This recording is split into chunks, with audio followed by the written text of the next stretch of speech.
There are people that have mental illness who self-medicate by whatever, doing drugs or drinking to make themselves feel better. There are people that are chemically dependent who are also mentally ill, so we do see that dual diagnosis happening. But the incidence of chemical dependency among our homeless population is actually much lower than the mental illness.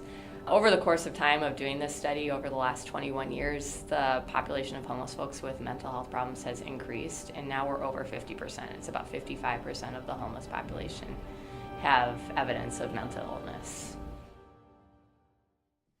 Ever since there have been homes, there have been homeless. Mostly ignored, often stigmatized, homelessness is a problem that a lot of people are unwilling to look at, let alone truly try and solve. Just like small coins in a cup barely carry some homeless people through the day, current solutions for the homeless reintegrating into society are often short-term and relatively ineffective at fixing the root of the problem.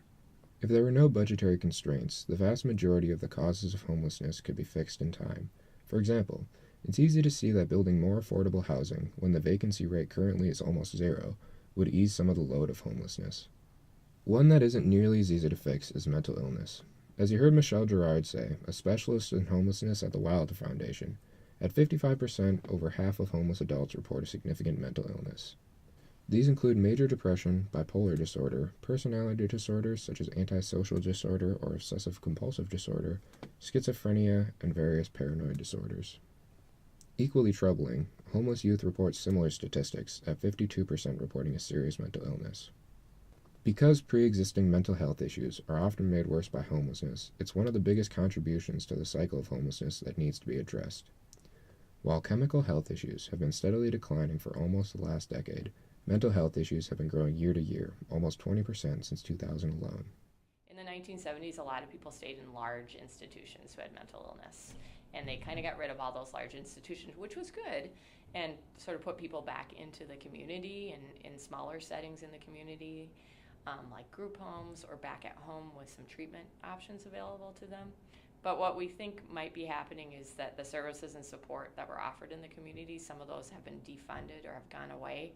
And so folks are ending up in pretty vulnerable or crisis situations, and they don't have a place to stay. They lose their housing because of their crises. Mental health issues are often compounded with health conditions and substance abuse disorder, giving those affected an even lesser chance at employment and housing.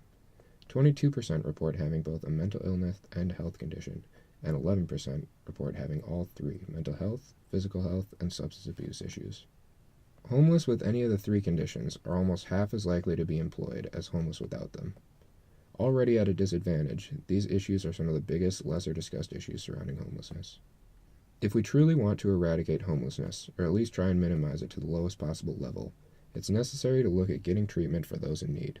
For example, with only 10% receiving care from a free mental health clinic, it's not always a matter of availability. So there are services available, it's just making that connection and finding the people and offering it to them and maintaining it.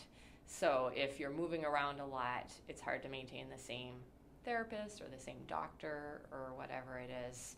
And so there are a lot of disruptions in care, or people might stop taking their medicines because they're moving around a lot. While still increasing, it should be noted that the rates of mental illness have been growing slower and slower from year to year, 2012 being the smallest increase yet. With more housing opportunities, better connected mental health services, and increased funding and awareness, it's very possible that in the next few years you could see that number level off and hopefully even decrease.